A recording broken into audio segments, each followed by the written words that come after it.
Hi everyone, here we go for part 2 of chapter 2. And as you remember in the last part, we talked about the 5 key principles of assessment: practicality, reliability, validity, authenticity, and washback. And now what we're going to do is we're going to go through some checklists to talk about how you can look at your own tests or the tests that you're taking and determine whether or not they meet the criteria for each one, and then maybe give some suggestions along the way.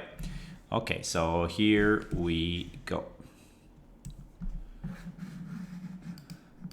Okay, so for practicality, there are quite a few questions we can ask ourselves. So the first one is, are administrative details taken care of before the test? Okay, so remember, we're talking about administration, we're talking about administering the test as well as other administration type duties. Is all of that thought of before you actually give the test? Okay. The next one is, can the students finish the test within the allowed time? Okay, that one's pretty clear.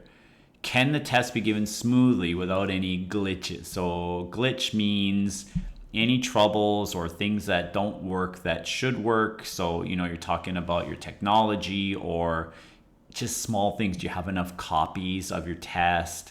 Are the students able to actually do the items that they're supposed to do? So the best way to know this is to do a practice run first. Usually when I make a test, I take it myself, and that way I can pretend that I'm the student and I can make sure that everything works as it's supposed to. Okay, the next one is, are all the materials ready and on hand? There's nothing worse than giving a test and then finding out, oops, I forgot to copy the picture they need to look at, or I forgot to upload the audio file, something like that. Has the equipment been pre-tested? So as I mentioned, you should test everything. Sit down, play the audio, play the video, and answer the questions. That way you can really figure out how the students are going to feel when they take the test, and also to make sure everything is prepared. Okay, again, we talk about the budget. Is the scoring system appropriate based on the teacher's time available? So we talked about this one in class, but have you designed the test in a way that you can score it in an appropriate amount of time based on your own schedule? Okay, and last one is, have the methods for reporting the results already been determined? So you have to make sure that you know how you're going to report the results before you even finish the test and give the test. It shouldn't be the test is over and then you start thinking about, okay, so how am I going to report these results? Okay, the next one is reliability. So same thing, we've got a list of questions here that we can use to determine the reliability of our test. So does every student have a clearly copied test paper? Is the sound clear and appropriate volume in all parts of the classroom? You can see these match the characteristics that we talked about in the last video. Is the screen or any video easily seen by all test takers? And this can happen, right? If you're sitting at the front, the screen is very clear and easy to see. If you're in the back, maybe the font is too small. So these things you have to test first. Lighting, temperature, is there outside noise, and other classroom conditions, are they equal and optimal for everyone? So, sometimes things happen where you're going to give your test and they're doing some repairs on the floor above you and you can't hear the audio. So in that case, you have to do something about it, right? You can't expect your students to struggle through that. So probably you have to move to another classroom or postpone the test. Okay, and then for closed-ended responses, so those ones that should be objective. Do scoring procedures leave little debate about the correctness of an answer? So the way that you're scoring it, the correct answers, is it very obvious that that is the correct answer? If not, then each time the students will have a hard time to choose what the correct answer is, and that will affect your reliability. Okay, the next one is the intra-rater reliability. Remember, there's inter-rater and intra-rater. Intra-rater is what we care about as a classroom teacher because usually you're going to be the only one checking the tests. So here are 6 questions that you should ask yourself. So are there consistent criteria for correct responses? Can you give uniform attention to those criteria throughout the evaluation process? Which means you've created your criteria. Can you actually focus on those for the entire time you're checking? That's why if we use a rubric and the rubric is designed well, it can really help with this.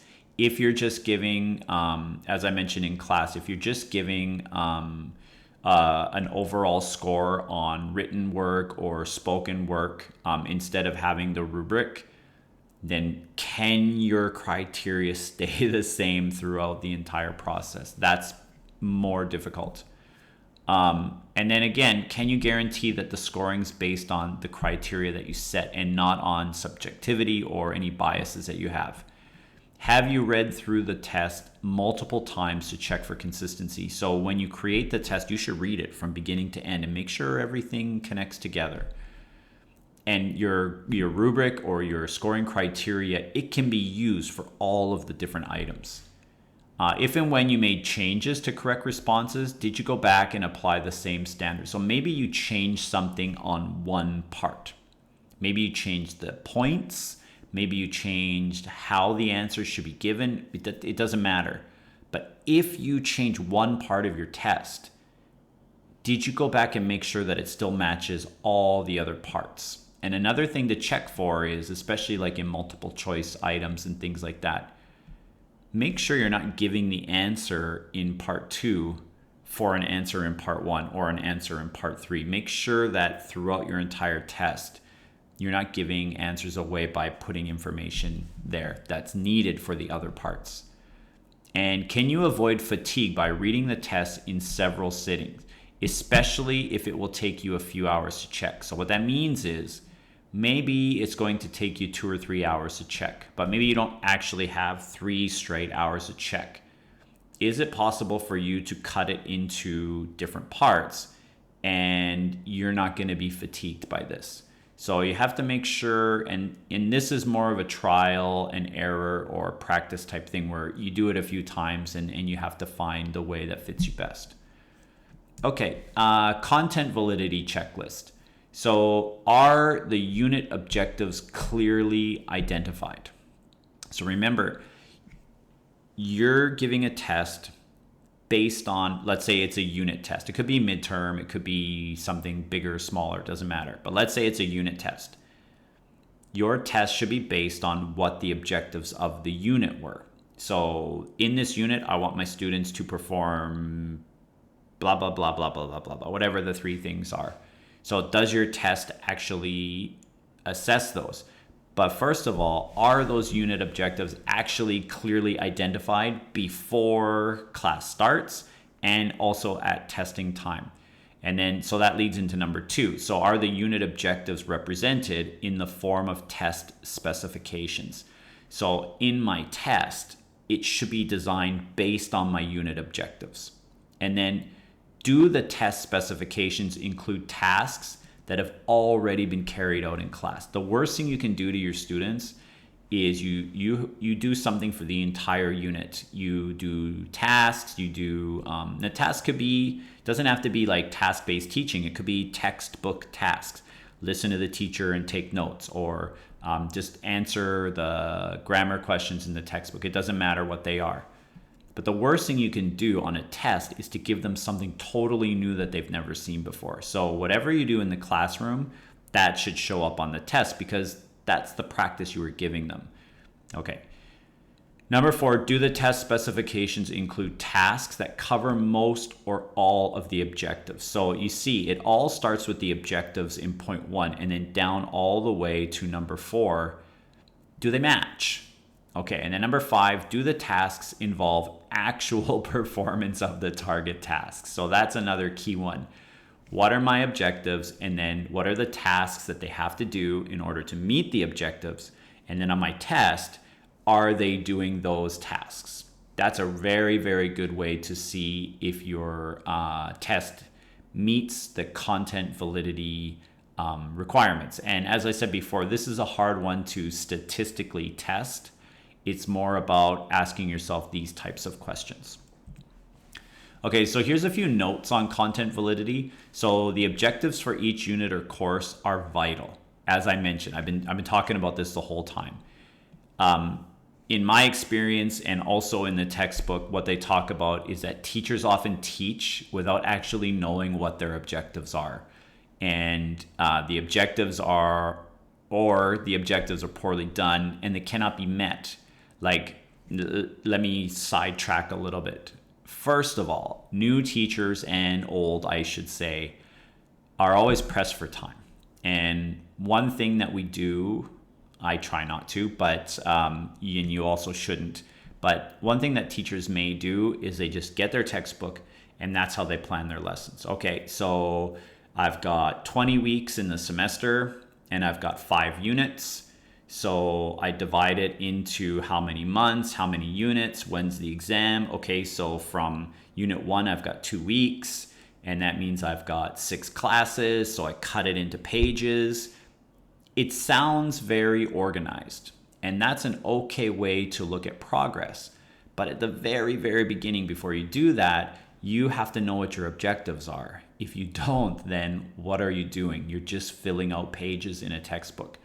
So it's really important before you design your semester-long plan, your month-long plan, you have to always remind yourself what your objectives are. You can write them somewhere on the wall, a whiteboard, whatever. And so every time you do something, you have to ask yourself, is my class geared towards those objectives? And then are my tests geared toward those? Okay. So, and then down below, the test specification should be structured in a logical way that meets the objectives. I know I keep saying it, but it is really important. And so, for example, your test should be divided into a number of sections. Each test has a variety of item types, and then each section is weighted appropriately. Make sure, something that only takes the students 2 minutes to finish is not worth 50% of the test. And then another part that takes, 30 minutes for them to finish is only worth 10%.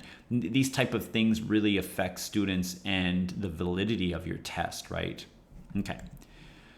Okay, the next one is consequential validity or impact. So here's a checklist that you can use for that. Number 1, have the students been able to review and prepare for the test? That's important. So at younger ages, you will do that in class as well. Don't just make them go home and cram the night before.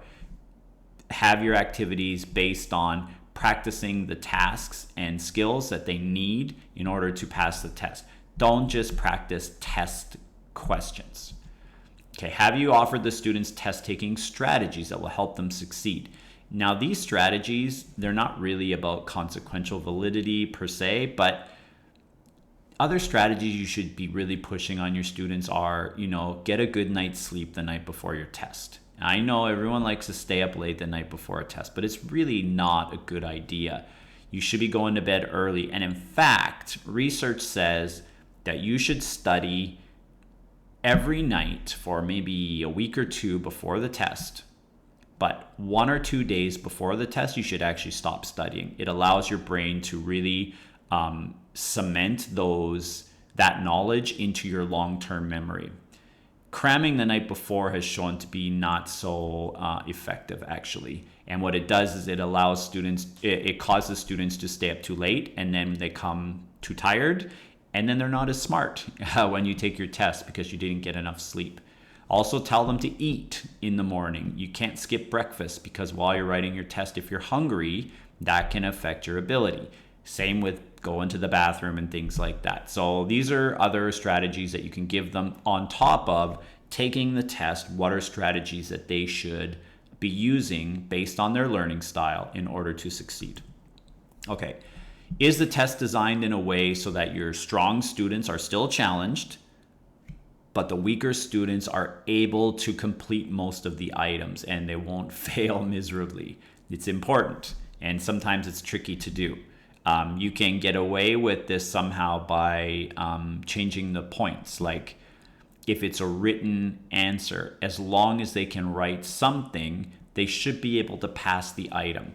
But to get full points, you have to write how many words or complete sentences or use proper grammar, something like that challenges those high-level students. But the low-level students, as long as they can get a correct answer down, they can still get enough points to pass the test. Will students get beneficial washback before and after the test? That's important. And have the students been shown that the test is a learning experience? I'm not giving you this test to punish you. It's a chance for you to learn and improve upon your skills. Okay, something like that. Okay, the next one is authenticity. So here's a checklist to check if yours is authentic. Now, remember, this is tough to do because tests in general are not really an authentic procedure or task that you will do outside of the classroom in most cases. So they're going to offer some suggestions here on how you can try to improve the authenticity of your tests. So first of all, was natural or authentic language used on your test? Are the items on the test contextualized when possible? I'm going to show an example from the book about what this means and how you can contextualize it, even on a multiple choice test. Are the topics or situations interesting, enjoyable, humorous? When you make your own test, when I used to teach elementary school, I used to make stories with my multiple choice and fill in the blank questions, and I used the students' names and created a story. Yes, it took me a little bit more time to write the test, but they loved it. You could hear them giggling while they're taking the test. So not only were they enjoying it, but actually they were very invested in it, and they were learning at the same time because they're reading the story and they're trying to figure out what word goes in the story to make it make sense. It's a lot more meaningful for students if it's done in this way because they're using the language and they're having fun while they're doing it, and they kind of forget that they're taking a test. Okay. Did you use some thematic organization, like a storyline? So that's what I just mentioned.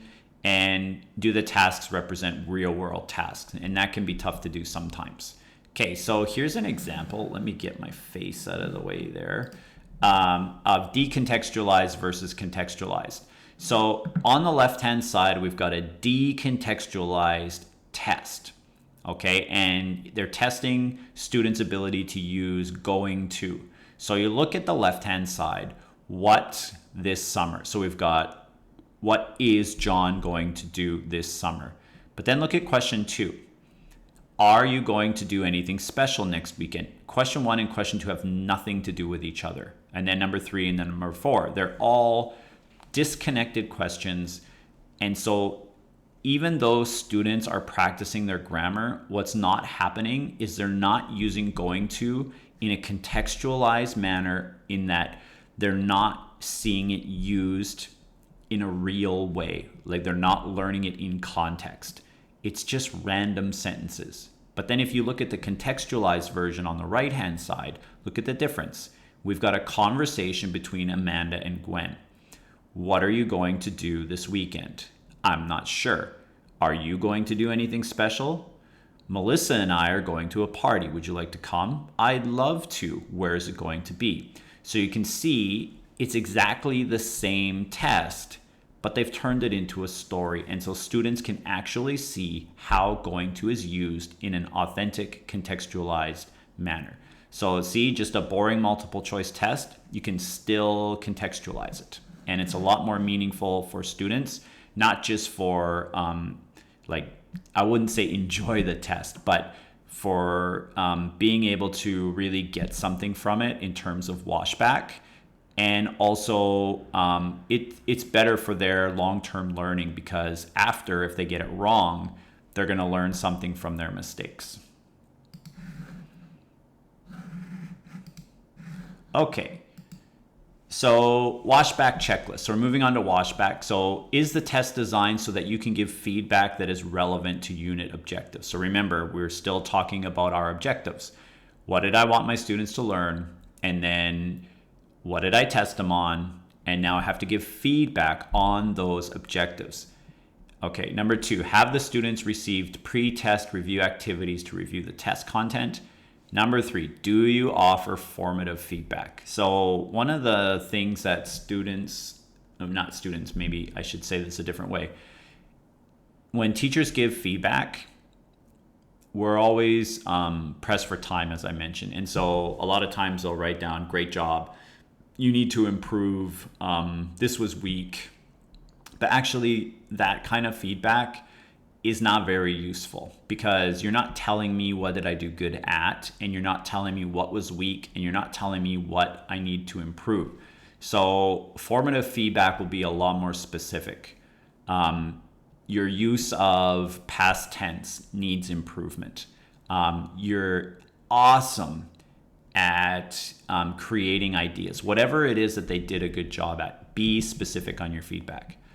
Okay, number 4, do you review the test with students and give advice on how to improve? 5, do you encourage students to ask you questions about their mistakes during review? Now, this one could be tough because a lot of students won't ask questions, especially in class. So one thing you can do is go sit at your desk while they're making their corrections and have them come up, or let them know they can come to your desk, or have a special time like office hours where they're allowed to come and discuss their tests. Okay, now at the end here, what I'm going to talk about is the relationship between practicality and reliability, and then washback and authenticity. So it's believed that if you have high practicality and high reliability, that you will have low washback and low authenticity. And that the more authentic it becomes, the less practical and reliable it will be. So, for example, if you look at the high practicality and reliability, we've got large scale, standardized multiple choice tests. They're very reliable. GEPT, TOEFL, TOEIC, all of those exams. The scores are almost very predictable. Based on your English proficiency, we should know approximately what your score is going to be. Now, as we move across here and we get into more short answer stuff, it becomes less practical, right? Because it's subjective. It becomes less practical because it takes more time to check these. It takes more time to design them. And they become less reliable because now we've got subjective answers and subjective scoring.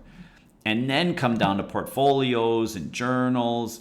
These take so much time for teachers to check. A portfolio with 40 pages of writing or a journal is so much time for the teacher to actually go through and give feedback and check them. But they're so authentic because this is real work the students are providing.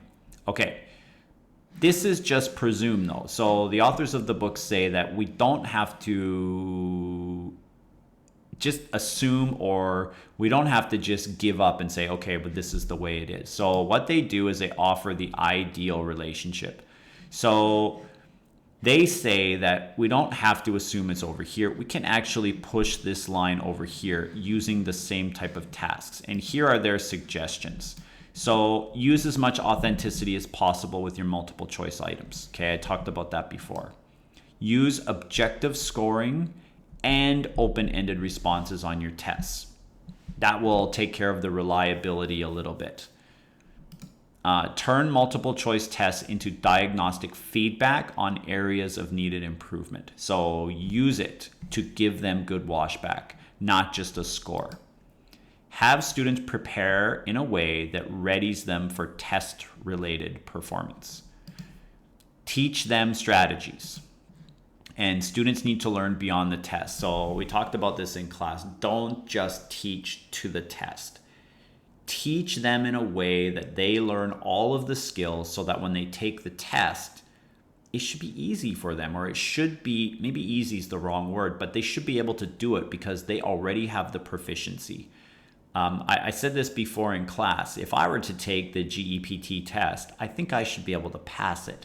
And that's not because I think I'm good or anything. It's because my English proficiency should be high enough in order to pass that test. I didn't practice for it. Nobody taught me how to take it. That's because of my proficiency. I know that's not fair, but kind of the idea is the same. The better you are at something, tests should be less scary because you're already proficient in the skills that we are going to test. So, as teachers, it's really important that you don't take the test and then plan your lessons. You plan your lessons based on your objectives, and then your tests are also based on the same objectives, and then the students should be able to pass. Okay, last one.